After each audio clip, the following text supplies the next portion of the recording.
Hello, welcome to Work in Progress, Conversations with Creators. I'm your host, Logan Royce Beitman. On today's program, I'm speaking with the photographer, Christopher Makos. He was a photographer with Andy Warhol and Interview magazine in the 1970s and 80s. He has a show opening this week, Saturday, April 5th at Daniel Cooney Fine Art called Party, which is very fun. And we had a fun conversation. I hope you enjoy. If you enjoy our podcast, please like and subscribe and consider becoming a digital subscriber to the Albuquerque Journal to help us bring you more content like this. You can find this episode and all of our podcasts on the Albuquerque Journal website, abqjournal.com, as well as YouTube, iTunes, and Spotify. See the show notes for a discount code on a digital subscription. Thank you for supporting the Albuquerque Journal, New Mexico's leading news. All right. Hello, Christopher Makos. Well, hello from New York City. How you doing? I'm doing well. How are you? It's such a beautiful sunny day here, and we're getting ready for spring, and I've been biking all around town today, so I'm very fine. Yeah, we were just talking a little bit off camera. You said you have different personas, and there's like a bike messenger, Christopher Makos. People don't know. That's who I was today. I was Christopher Makos, bike messenger, which is a fun thing to be, actually, because you can jet around town, and of course, being a former Brooklyn person, it's some of the best, fastest way to get around. So you have a show at Daniel Cooney Gallery here in Santa Fe. It used to be in New York. He moved out here, and it's a really interesting show. It's called Party, and it's a lot of vintage photos from back in the 70s and 80s when you were with Interview magazine and photographing with Andy Warhol. And so, I want to talk about that. I want to also talk about what you're doing now, but just to start a little bit, a lot of people know that work. There's some very famous photos. You took photos of Andy in drag. Maybe start with that. That is a really fascinating series. That series, the shorthand is Andy in drag. But when you really look at the pictures, he's not really in drag. It's sort of like Cindy Sherman and other identity artists. We were playing with identity. And when Andy and I were deciding on some kind of collaboration to do, we wanted to find some historical context or provenance. And so we looked back, and in the early 20s, Marcel Duchamp and Man Ray, both surrealists rather, did this collaboration called Rose La Vie. So we used that as a bouncing board for that. And it basically altering Andy's image. Because he's not wearing a woman's dress, he's wearing jeans, or he's wearing a tie and a shirt. And interestingly enough, I have an ongoing show right now in Barcelona that was moved from Madrid to Barcelona. And of course, the abbreviation for altered image is AI. So of course, something that we did in 1982 could be so contemporary. In other words, I've been talking about AI now since 1982. And of course, this connection of artificial intelligence, altered image, all of that. It's sort of like, I've always been kind of a futurist, but I never knew that I hit it so on the nail on the head there. So that's the story of AI. Yeah, that's fascinating. That's fascinating too, because you actually worked with Man Ray early in your career, right? And so it's kind of... I want to set that, it's sort of like folklore. I went to Man Ray's birthday party in Italy and stayed there for the weekend and got some really great tips from him. And like most journalists, always, you can't just tell that story. You got to make it flourishy and sound good. So throughout all these years, it turned out that I apprenticed with Man Ray. Right. Got some great tips and some great ideas about how to deal with my photography and how to deal with my business.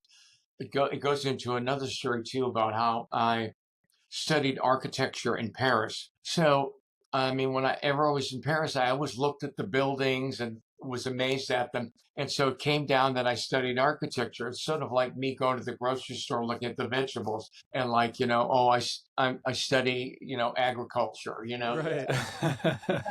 So these stories, I do rarely do anything to correct the stories because sometimes the stories are better than the truth. But You know, Well, let me ask you about that, because I think, you know, a lot of people, when they look at photographs, there's a kind of assumption that they're seeing reality. And with your work especially, I think there's always like a little bit of a question: how much are you kind of just catching people in, you know, kind of their spontaneous selves, you know, and how much are they posing? How much, you know, it what? really depends. My work is basically portraiture. Whether I'm taking a portrait of a car in the street or a picture of the Concorde, ultimately I frame these pictures and I present them. You know, I sort of give them the label of like that's the portrait of the Concorde, or this is the portrait of this particular person. So even when I'm taking a snapshot, I in within the lens or when I'm taking a picture, I'm viewing it as a portrait, a snapshot portrait of them. There's so many different layers of portraits and snapshots and all that. The bulk of my work is portrait work. Um, and when I'm in Santa Fe, I'll be taking pictures of people there because I haven't been there under the guise of an artist having an opening and exhibition. So it'll be fun to take pictures of people that show up, and it'll be a great memory, and it'll be part of my autobiography that, I had this exhibition with Daniel Cooney in So, Santa so Fe. you'll be taking photos at the opening then? Well, yeah, yeah. I mean, maybe with my phone. I'm not really sure how it. If I have time and it's fun, yes. I take. I kind of. It's a sort of diary of my life. You know, for years ago when phones came out, I sort of vowed that I would never do that. I'd always keep taking pictures, but it that didn't last long enough because it's the phone cameras are sort of great. And I have a Google Pixel phone, and it takes unbelievable pictures that I'm thrilled with. And I love that because it's computational photography. It's sort of if something is too bright or too dark, it balances out and within the system of the computer on the camera. So I like that a lot. Granted, it's not the ultimate thing, but it's certainly a snapshot of a diary of my life and the trip that I'll have in Santa Fe, which I'm looking forward to because we arrive in Albuquerque and we're going to do a funny 2-day road trip up to Farmington, New Mexico. Great. We're going to chill out there for the night and then drive to another place and do a second night and see dinosaur grave. I don't know, just stuff that I never get to do when I'm in New York. You know what I mean? Yeah, yeah. So I'm looking forward to that trip actually. Do you photograph every day or every week? Uh, well, that's a funny question. I take pictures of my phone camera all the time, but I don't see people all the time, so I'm not always photographing people. Um, but I do photograph settings and situations that I find interesting. And sometimes they become sketches for when I may take a big studio camera to photograph. Yeah. Well, if you see someone interesting, just like on the street or the subway, do you like ask them if you can photograph them or? Well, Uh, remember, I'm a bike messenger, so I don't see oh many yeah. people in the subways. Um, the subways is like going to an amusement park for me. It's thrilling. I never get to, especially if I do a trip to Brooklyn. The trip, people say, well, what's happened to the underground? Is there no underground? I say, yes, there is an underground. It's the subway to Brooklyn. The subway to Brooklyn is so fascinating. The fashion, the people, there's always somebody singing or hanging on a pole or doing something. For me, the subway trip from the 8th Avenue line, I live in the West Village, so 8th Avenue, like 14th Street, there's a direct line to somewhere in Brooklyn. When I go, it's a big event for me. It's like fun. I get there. I love the experience. I love seeing the people, and I always have such a good time. As a matter of fact, I'm going to be part of a group show in Williamsburg, I think next fall. And I was so excited about it because I'm usually not in group shows, but I thought I would do this because I've never had a show in Williamsburg. And I thought, that's like doing something off Broadway or off Broadway. So for me, Yeah, yeah. I'm really very much looking forward to that. Who else is in that? It's all photographers. Yeah, it's all photography. I mean, I'd have to look at the list. Yeah, yeah. But like some younger photographers. It might be some younger people, but it's all going to be some name brands. I can't. Yeah, yeah, Yeah, yeah, but they sent me the list and I signed off on it. Yeah, yeah.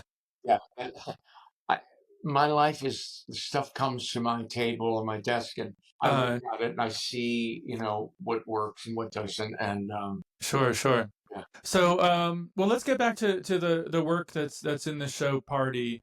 And I mean, it's a variety of different kinds of work, actually. Some of it's self-portraits of yourself, nude, and there's some that are,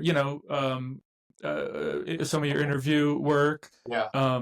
And but a lot of it are it's photos you took at what seemed like really great parties. Yeah. Some of them were private parties, some of them were public parties. Um, I want to give great credit to the gallerist, Daniel Cooney, who I'm having this exhibition with, because um, it's rare to find a gallerist that you can work with that are actually, they participate with you. They come to the studio, they actually curate this. Daniel came to the studio in New York City about 3 times. He curates these shows. Some of these pictures I would be either too embarrassed to pick myself, or as you guys did such an amazing story on me, but so many of the pictures were unpublishable. You know what I mean? Yeah, yeah.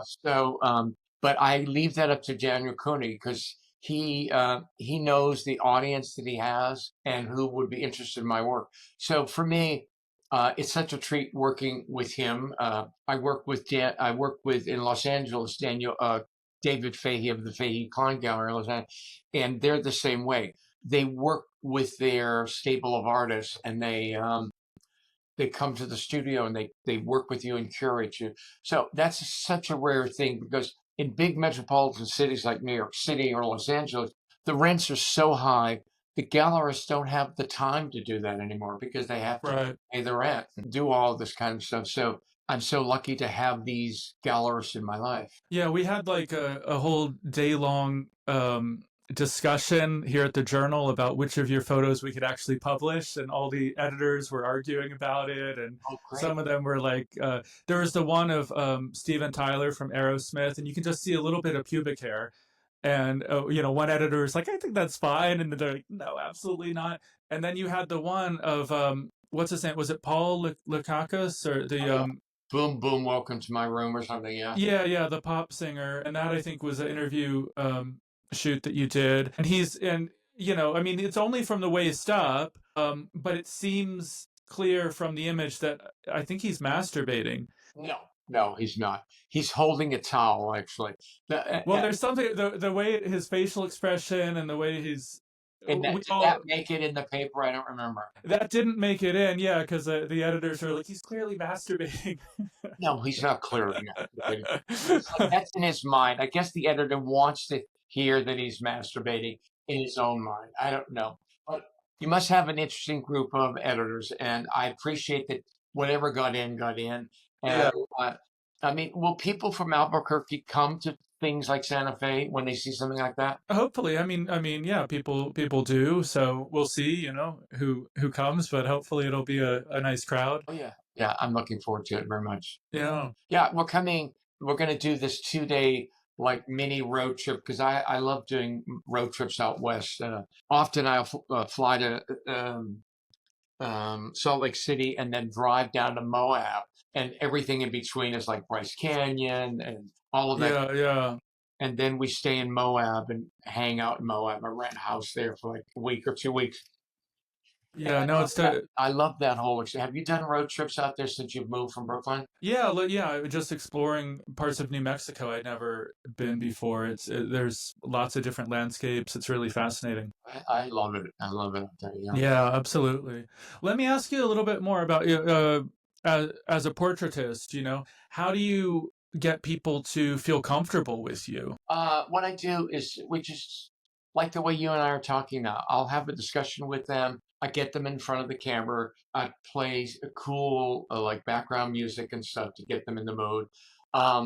And we just have discussions. And part of what I do is I never try to manipulate my subject matters or try to change them. I want them to be who they are. And once they're comfortable in their own skin, which hopefully I'm able to do when we do these workshop sessions, they get relaxed, and it's sort of like giving somebody a flu shot. You know what I mean? You have to sort of distract them and then just give them the flu shot. Right. No, but I mean, Distract and then shoot. yeah, yeah, literally, right. I mean, I just did this great shoot with Helena Rickard. She was the director and the producer of Baby Girl, that movie with Nicole Kidman, and Yeah. that was a pretty amazing movie.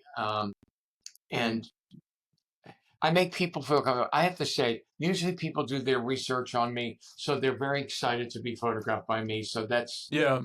helpful too, to have that in the background. But Have you ever had like a difficult portrait subject, like someone who wasn't comfortable or it was took a little more work? years ago, I have to say Sandra Bernhardt was one of them, because she thought she was more beautiful than she was. When I did the pictures, Mm. she's handsome, I guess, but I don't know, it was for interview, and she thought she was going to look in a different way. And the other person who I hate to put in the same category, but it was Barry Manilow. Barry Manilow thought he was something else other than who he was. So those two really stick out. But in the end, did you get good images of them? I got what's very interesting in documentation of Sandra Bernhardt and documentation of Barry Manilow. They were very difficult to make easy or to make feel comfortable. So I did the best that I could. Yeah. Yeah. But I'm working on a big exhibition in Italy, in Milan, for the upcoming fall, and I have all these projects going on. I have a show going on right now in Barcelona, Spain, Yeah. where there's 20 of these large altered image pictures. I'm pretty sure there's an altered image, aka drag photo, in the Cooney show. Is there one? Yeah. It's one that you stitched together. It was one of those collage pieces Okay. during the pandemic. Yeah, those are fun.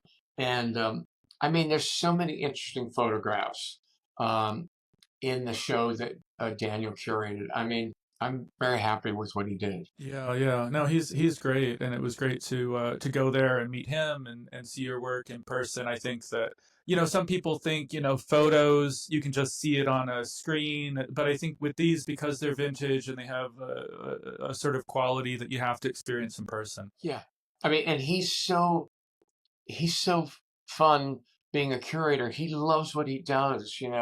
Yeah. Of course, everybody does things because you need to pay the rent and stuff, but he really loves what he does. He loves curating the show. He believes in these shows. He Yeah. believes in the artists that he works with. He's one special curator and one special gallerist, I think. And he will be so much fun for Santa Fe, because he will bring something that nobody else brings at all. Yeah. No, it's very distinctive, his vision. I think there's no one else doing that here, so it's exciting. While I have you here, let me just ask you a little bit more. You traveled around with Andy Warhol for a number of years. You knew him better than most people did, probably. And I don't really know what to ask, but just kind of like, do you have any interesting stories about him and about those times traveling together? Well, my memories of trying time were, the thing was, oh, we're going to go to Paris, we're going to go to London. And of course, that meant we were going to go on the Concorde. So for me, being in my early 20s, traveling twice the speed of sound to go to Europe and back and forth, it's like I have been, supersonic for so many years. And I've been so lucky to be able to fly, at the tip of the atmosphere, like over 70,000 feet up, where you see the curvature of the earth, twice the speed of sound. I mean, not many people are part of that club, you know what I mean? And so Yeah. those to me were some of the most, I mean, I love the experience of traveling. For me, the journey is really a big part of the whole thing. It's a big part of the thing. And so for me, that was always so much fun. And I mean, we both grew up Catholic boys, so we both shared a lot of the same values, and sense of curiosity. And so for us, for both of us, it was a great match. For him, he was a painter. I was a photographer. I Yeah. always was so interested in how he made money. And so the exchange was I learned how to do business and he learned how to be a photographer from me. Yeah, yeah. Um, and I mean, you mentioned being Catholic. I know, I mean, he used to go to church with his mom, right, on Sundays Yeah, sometimes. he used to go to St. Patrick's Cathedral up on Fifth Yeah, Avenue, and he'd sit at the back of the church so nobody would notice him. And yeah, whenever he was in town, he'd always go to church, which always was sort of, I guess, that guaranteed him a good spot in heaven. yeah, right. Yeah. He's got to be in the VIP in heaven, you know. Yeah, he's certainly behind the velvet ropes. So, Yeah. So I guess traveling on the Concorde and all that, you must have felt like you were kind of living in the future, and now the Concorde isn't here. It sort of feels like we're not as much in the future anymore, right? oh my God, yeah, especially with what's going on in today's United States and what's going on, and things seem to be going backwards a little bit. But Yeah, um, um, yeah, although they're working on a new Concorde. This company called Boom is working on it, so maybe in 5 years you'll be able to go back to supersonic travel. um, but I'm complete. but also like you kind of brought up politically and culturally, it does also seem like things are becoming more conservative. It's for a while it seemed like the LGBTQ plus community was embraced by everyone, and now that's kind of You know what? I'm completely okay with some of this stuff because there hasn't been an underground or a counterculture for a really long time because everybody's been so out of the closet. I mean, it's a eh, I don't mean this, but it's okay to be in the closet a little bit because then you have something to go against. You know what I mean? uh I actually feel that this period bring may make the arts flourish anymore because when you try to tell a young son or a young daughter not to do something, you know that they're going to do something. So right. in contemporary culture, when you start to tell people not to do this, not to do that, it's going to bring out. I actually think it'll bring out the best in the people that are curious about their lives and what's going on. And for me personally, I never really live in the past. I respect my history a whole lot. And I look at the future because it's just above the horizon there. But the most important moment in my life is right now, sitting with you, having my conversation with you. And so for me, um, I get the whole thing about went on what's been, all the a lot of freedoms haven't really been taken away. I mean, the news media really hypes a lot of this stuff up. So it's like dire. But of course, if you're smart, you won't listen to a lot of this stuff because it's this constant droll of information that really is not necessary for us people to be listening to all the time. But I am such an optimist that I actually think that this will make things happen in a very different way. There may be some struggle during it. It's sort of like how amusing drag queens can be sometimes. I know that this one drag queen refers to like DEI. And they said, "Well, how do you identify?" And she said, "PayPal, Venmo, and cash." So, that kind of stuff. Like, what a great answer. And Yeah. if these people can keep coming to the foreground, and I mean, whether you're left or right or in the middle, whatever, I mean, that kind of an answer is so amusing. And the people that I photograph, like Divine and these Yeah. characters, I'm hoping that we're going to see more of these people because they help, especially in New York City. New York City during the 70s, 80s, early 90s, we exported fun, culture, fashion, music, all of these things. And unfortunately, what's happened in America, what we're exporting is all the worst part of politics. And people could care less around the world about politics. They want to hear about fun, about what's amusing and all that. Sure, I get it. Politics affects all of us around the world because it's kind of global, the way the economies work. But the thing is, I'm hoping that through these sort of kooky exhibitions that I'm having around the world and journalists like you, and we just speak the truth. I mean, we're just telling it the way we see it, and especially when you have a podcast like this where I mean, sure, you can edit it, but pretty much what I'm saying is it's hard to edit some of the stuff out. So, Yeah, yeah. hopefully your viewers will get what I'm talking about. And I have no animus or anything for anybody. I'm so optimistic that I think that if something bad happens, the other side of bad is good. So if you Yeah. find good, that will balance out the bad. So I know that seems a little bit Pollyannish, but No, but I mean, you've been around a long time, and I think, I respect what you're saying, and I think, I mean, the other thing is, I think, especially in New York, people have a way of kind of looking at the past through rose-colored glasses and saying, yeah, "Oh, I wish I had been there for Studio uh, 54 or CBGBs or these." past was two George Bushes, okay, was two George Bushes, and then Ronald Reagan. Okay, so I mean, that was these are freaky times too, and it's just everything is accelerated as we've gotten into these years. And I have seen a lot of culture go past me and seen what's going on, and ultimately everything works out. It may not be perfect at the beginning, but you know what are our options? You know what I mean? It's like, Well, and or sorry, go ahead. yeah, it's that thing about, if it's going to be bad, well, then let's find out what's going to be good and let's focus on what's going to be good and make it work for us.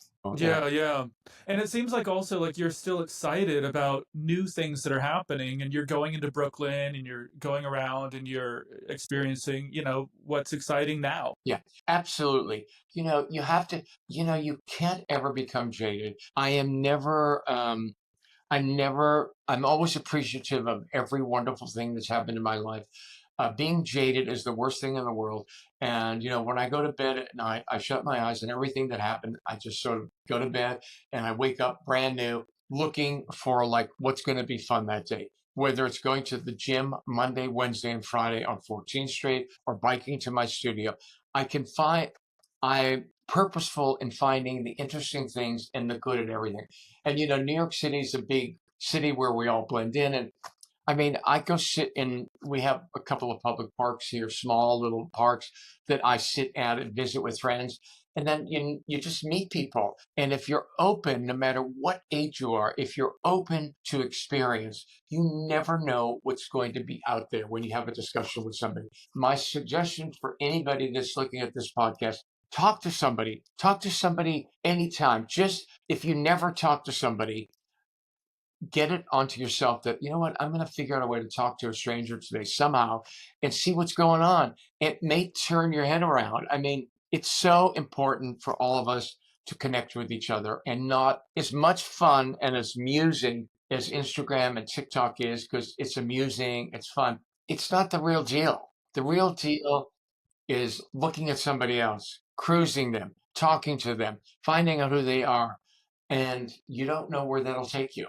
And that's been my credo for most of my adult life. I think life is a work in progress, and being Absolutely. open, and this is the way to do it. So thank you so much. I really appreciate it. Is there anything else you want to say before we go? I'm just hoping that all the viewers will come to Santa Fe and take a weekend off or something and see this show, because this is a show that was born in New York City, and all the people in Santa Fe and Albuquerque and in the surrounding area, this is the first time it's ever been shown, and you guys are lucky enough to see it for the first time in New Mexico. So please, if you have a minute, take out and who knows who you might meet at the exhibition, somebody, and you can have a conversation, and it might do something to you. All right. And I appreciate this interview and the Albuquerque Journal for doing it. Thanks so much. Thank you. I really appreciate it. Okay.